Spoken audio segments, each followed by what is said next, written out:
my god, I hate this. But I love it at the same time, you know. I was gonna just break this down in my prediction video, but if I did, that video is just going to be like 45 minutes long. So I'm doing a separate video with just the main event prediction and breakdown. The last time I did this was when Izzy got knocked out. I kind of like broke down the fight. I'll put it up in that corner if you want to watch that. There's a lot of things that I've been thinking about in terms of where the openings will be, who's going to win what exchange and whatnot. So I figured I'd actually break this down as like a full video by itself. As far as like similarities go between these two guys, they both only have success when they move forward. Volk, when he fought Ilia, obviously he was moving backwards.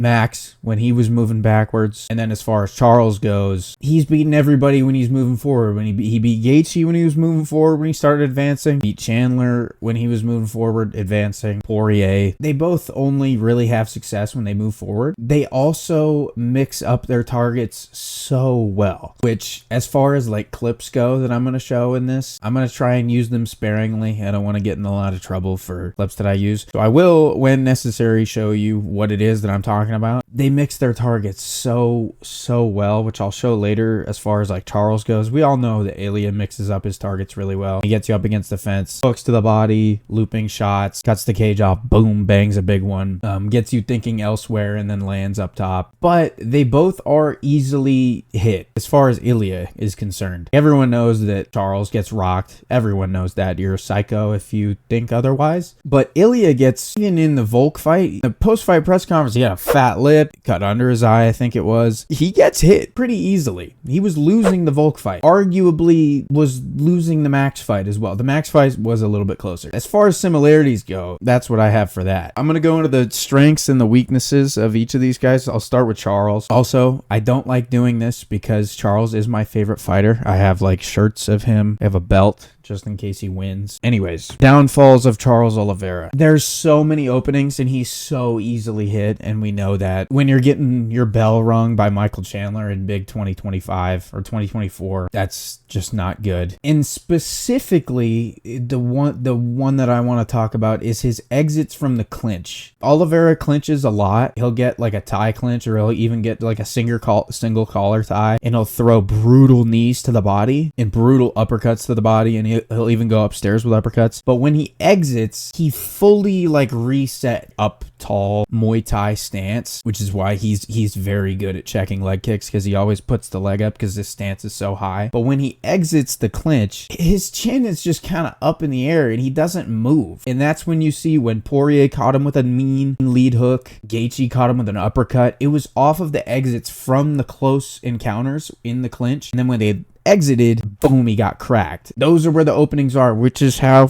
Ilia knocked out Max. Just saying. And Charles doesn't do good moving backwards, like I said earlier. If he does end up moving backwards, Ilia cuts the cage off like no one else, which I'm going to talk about in a little bit, which we all know. If you don't know what cutting the cage off means, if my back is to the fence and I'm getting pressed backwards, and say I go to circle out this way, Ilia would step in front of me and make me go back the other way, and then step in front of me again and connect with a big one. So basically dictating where I go. That's what Ilia does really, really well. Charles can't let him do that. If he does, sleepy time. He's going to bed. And he has a shaky chin. We all know that too.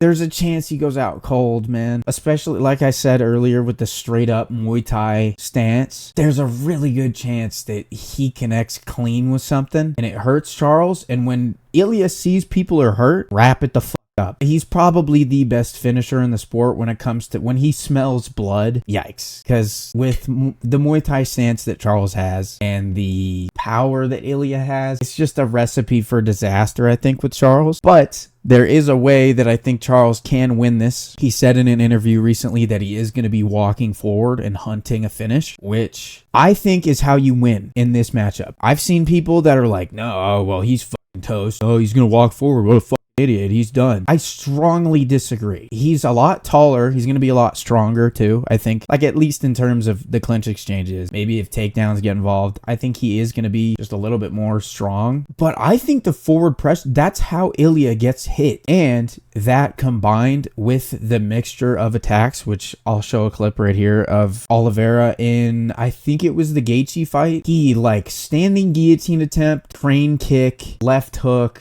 right hand behind it, and then like after that he like pulled guard, swing knee, guillotine attempt, right hand, front kick to the body, and here's that pressure. I think you need to overwhelm Ilia in order for him to crumble. Because if you let him play his game of I'm going to walk forward and I'm going to dictate the pace of this fight, it's not going to go well. And if Charles combats that with being like, no, I'm going to dictate the pace of the fight. I'm going to walk forward. I'm going to throw strong teeps to the body. I'm not going to let you chew my leg up. I'm going to advance. I'm going to attack. I'm going to throw like a crane kick. Like that, that's where Ilia doesn't do well. So that, I think, is how you win this fight, which as of recent, we haven't really seen that kind of style from Charles, especially in the Arman fight. That wasn't the style that he was really going for. The style that he was going for was very much conservative, almost waiting and wanting to find an opening, not so much push for an opening, which I don't think that he can do in this fight. He needs to be very wary of exits from the clinch, because there's going to be a moment, like I'm very, very sure of this. They're going to get into the clinch. Charles is going to start landing brutal knees to the body as he does, wearing on the gas tank, wearing on the body of Ilia, making him think about the stuff downstairs. And everyone's going to be like, oh, those are like really good shots. Nice shots by Charles in the clinch. And then they'll exit and Ilia's going to be waiting for it. And there's going to be a shot where he lands. He needs to be more than wary, because that's where the finish is going to be, from exiting the clinch. As far as the way that Charles wins, just be a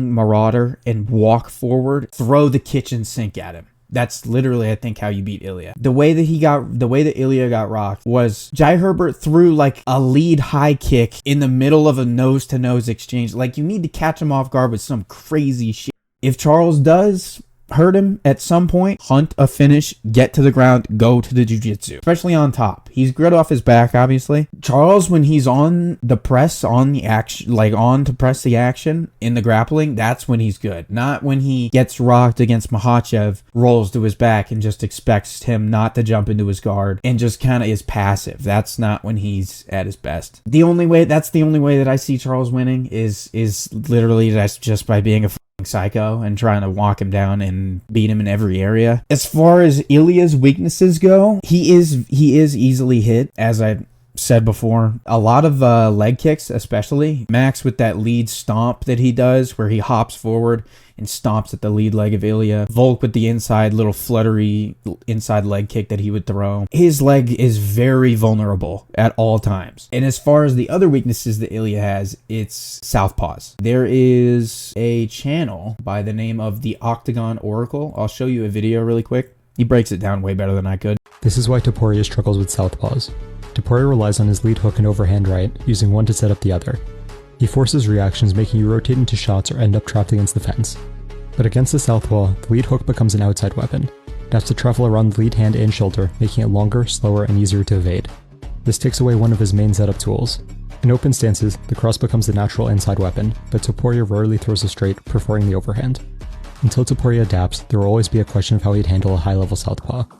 Basically, when it comes to orthodox fighters, Ilia has so much success because the openings present themselves so much because his looping shots are always there. It's not as easy for orthodox fighters to exit from that lead left hand, from the feint with the left hand and then the looping overhand over the top. It's just easier for southpaws to duck out of the way of that because that lead hand is there. They can just step off. It's hard to explain. He explains it way better than I do. Charles is orthodox, so that plays into Ilia's hand. So if somehow, some way Charles wants to switch stances, I think he would find success with that, with going southpaw. And he doesn't do well moving backwards, like I said, with just like Charles. This is going to be a head-on collision. But the last of his weaknesses, I think, is just the multiple different looks. Like I said, the way that Charles wins is from just the overwhelming, I'm throwing everything at you. you and you're not gonna know what the hell's coming at you. Ilia doesn't do well with that. That's why we saw him struggle so much early on in the Volk fight, because Volk is like the feint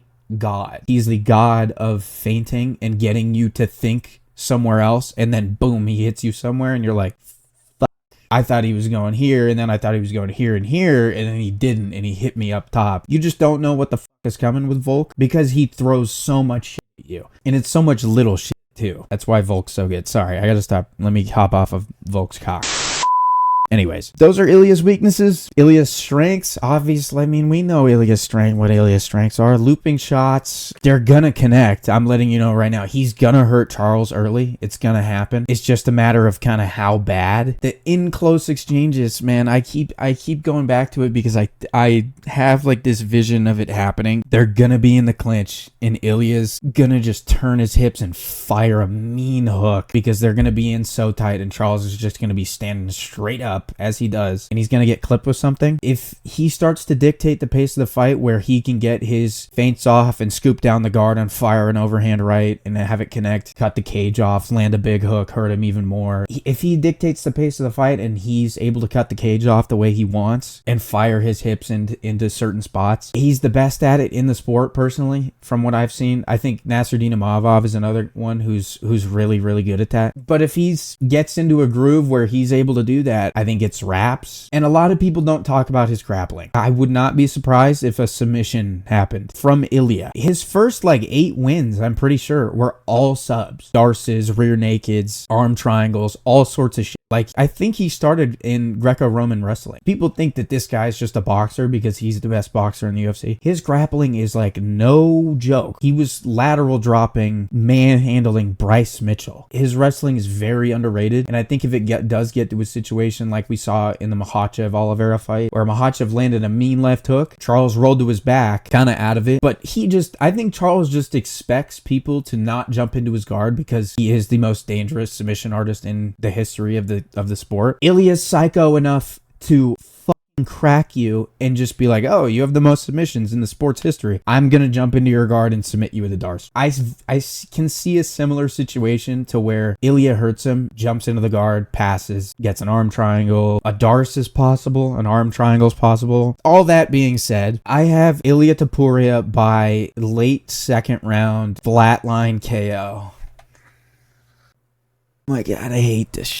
I think he's going to flatline Charles, dude. Like, bad. I think it's going to be bad. Because even in the fights that Charles moves forward, and the fights that Charles has success, he does move backwards sometimes. In the clinches, I can't get over the clinches. The clinches, he's going to have success in the clinches, and we're all going to be like, oh. And he's going to get caught. He's going to get caught. Oh, my God. Well, it's cool for Ilia, because I like Ilia, because he's like the ultimate supervillain, and it's awesome. But Charles is my favorite fighter, man. Oh, man. I think he's going to get flatline KO'd, like, really bad. If it doesn't happen, like, from an exit from the clinch, like I think it is, it's going to happen where Ilia just cuts the cage off and bangs a right hook or a left hook over the top, and it's going to connect, and he's going to go out. So, yeah, that's the way that I see it. This is mostly just going to be a ranting video, to be quite honest. Full card predictions are going to be coming out tomorrow. I'm doing 6 videos this week, by the way. Not 5. I said 5 earlier. I'm going to do my reactions to the main card, too. Anyways, I appreciate you. Like and subscribe per usual. I'll see you in the next one. Peace.